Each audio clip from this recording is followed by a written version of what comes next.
Welcome to From the Quarries. Tonight's presentation is entitled Some Notes on the History and Symbolism of the Royal Arch Degree. It was written by Harold V.B. Voorhis and published in the Royal Arch Mason in 1964. I hope you enjoy it.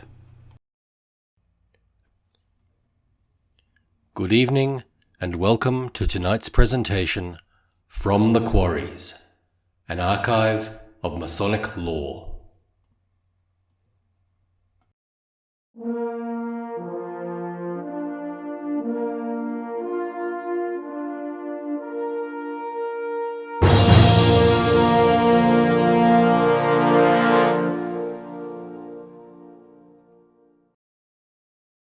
This paper is deliberately headed Some Notes because the subject is far too extensive to be handled in a single paper.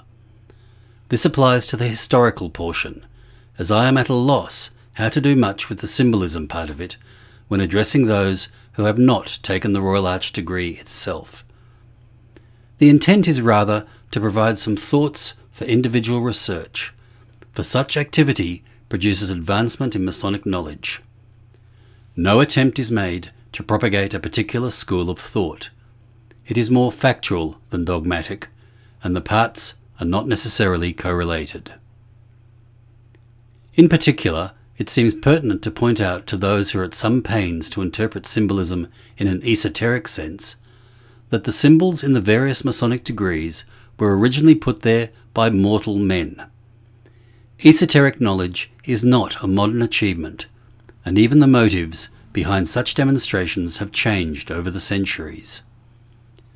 Ceremonial Freemasonry was born in England in the 18th century and dramatized in the United States of America in the next century. The rituals were fabricated by two classes of men, those possessing considerable, if not great, occult knowledge, and those possessing none. The one group strove to make the rituals occult, esoteric, and ceremonial, while the other strove to simplify everything or provincialize it. We might illustrate the situation by comparing two religious groups, men from the Roman Church, the Church of England, and the Greek Church on the one hand, and men from the converts to Protestantism unceremonialized, such as Methodists, Presbyterians, Baptists, etc., i.e., conformists and nonconformists.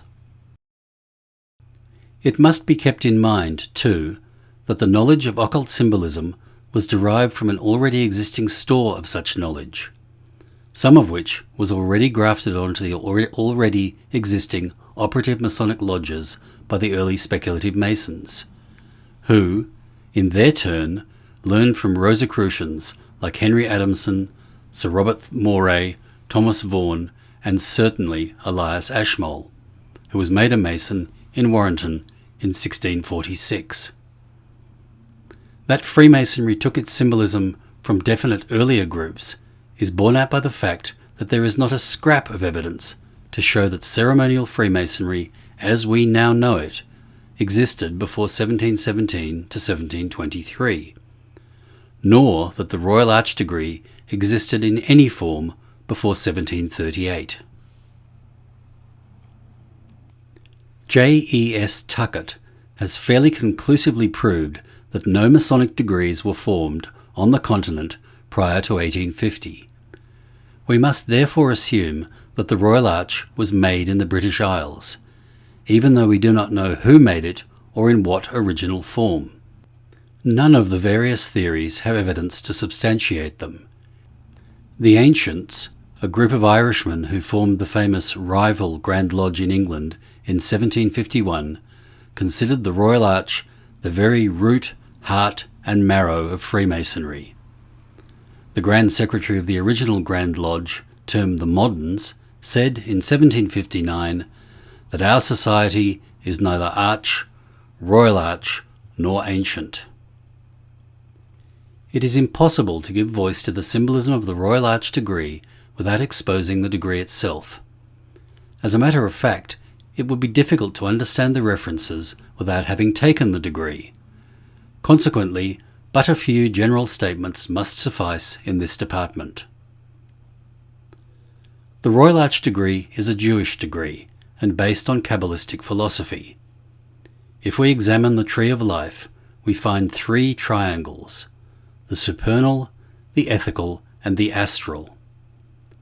Freemasonry can be fitted onto the tree with the craft degrees falling in the astral triangle, the Royal Arch in the ethical, and certain additional grades in the upper portion of the tree. In discussing a Royal Arch ritual, one would have to decide which ritual design he was symbolically explaining, as there are a number of allegories and a number of differences which are sufficient to change the whole picture. There are early and late rituals in England, Ireland, Scotland, the Americas, and the Sydney ritual, this latter being so different that the normal Royal Arch Mason might not recognise it at all. Besides, there are degrees of a similar design in the Scottish Rite. Some refer to repairing the first temple, and others to rebuilding it. Then there is the matter of the presiding officer being either the king or the high priest. For those interested in the biblical references to the 2 temples, see 2 Kings chapters 22 to 25 for the repairing of the first temple, and Ezra chapters 3 to 6 for the rebuilding of the second temple. Then there are the emblems of Royal Arch Masonry, the triple Tor and the tetragrammaton. So much has been written about these that it is simply suggested that you read items in any one of a number of reputable encyclopedias. However, a warning must be given that every writer has his own particular view as to the symbolic meaning of what the Royal Arch degree is. Some points are common to most all, but not many. For a degree which can be found dispersed in all sorts of rites and systems of Freemasonry, greater than any other except the Haramic legend of the first 3 degrees, it is not to be wondered that there is so much written about its lessons and with such wide variance. Generally speaking, there are 2 schools of thought concerning the message of the degree, or its purpose. One group lines itself up believing that it is the completion of the Master Mason's degree, the other that it is an explanation of the Master's degree. A check made among a great number of Royal Arch Masons showed that about half of the rank and file of the membership thought it a completion of the craft degrees. For my part, I consider the 2 ideas the same, with some interpolations. It is obvious to brethren who have not received the Royal Arch degree that something is left wanting in the Master Mason degree. But it is likewise obvious to those who have been exalted to this degree that they have not fully received what they were looking for, although much has been added to the allegory, both symbolically and materially. In building up a symbolic story of the Royal Arch degree, it must be warned also that there are definite sections in the rituals which seem to have no bearing on the general theme whatsoever. They appear in the rituals at different dates, seemingly out of nowhere. One, in particular, given here as an instance, has been definitively traced. It is an elaborate lecture on the Royal Arch Jewel. It first appeared in the English ritual after publication on page 374 of the Royal Masonic Cyclopedia of Mackenzie, word for word. It crops up later with minor changes in the Irish and Scottish rituals. Then there are the various transplantings of the passing of the veils ceremony into the Excellent Master degree in England and in other places, and back again into the Royal Arch rituals of the United States of America. Next, there is the symbolism of the candidate finding various items in the vault. The differences in what is found would confuse a magician. The largest collection is a cube, 3 squares, coins, medals, a jewel, and the volume of the Sacred Law, and then the Ark and its usual contents, 4 or 5 in number. The words of a Royal Arch Mason might be mentioned for symbolic comment, were it possible, without giving away the heart of the degree. I can say that the ritual explanations of these are silly. As it wasn't possible to read Egyptian hieroglyphics when the explanation of our Master Mason's word was devised, so it is with the others for similar reasons.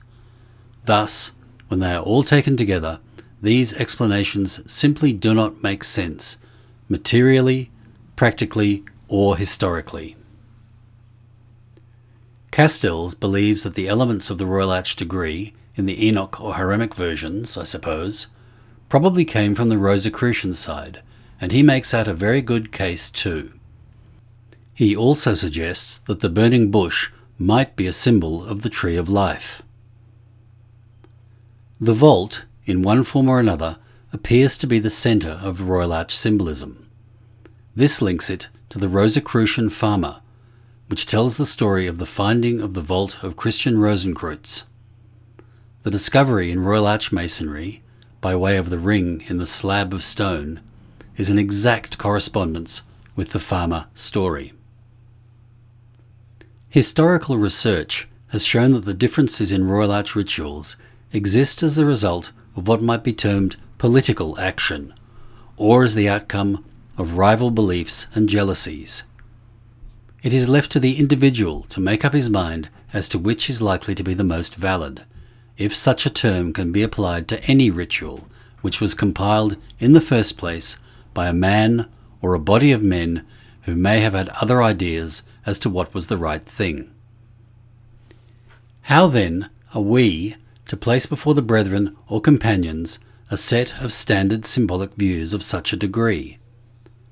Further, it is utterly incongruous to take any one of the three main Royal Arch rituals and build up a single symbolic system for propagation, except for the use of those who have seen it conferred, or clandestinely, shall I say, have read such a ritual. Even then, it would be a man's or a group of men's opinions. Therefore, our suggestion is to receive the Royal Arch degree. Then, read 2 or 3 treatments, and with these ideas as a background, add your own ideas, keeping within decent bounds, and build up a theory of the symbolism of the allegory based on the symbols used in the degree as conveyed to your mind. As imperfect as the degree is made out to be by certain liturgists, it is the only degree which offers the base material for a full and more perfect study of the art, Freemasonry. For more Masonic podcasts, videos, music, texts, and artwork, visit fromthequarries.com or subscribe to our YouTube, Twitter, and Facebook accounts by searching From the Quarries.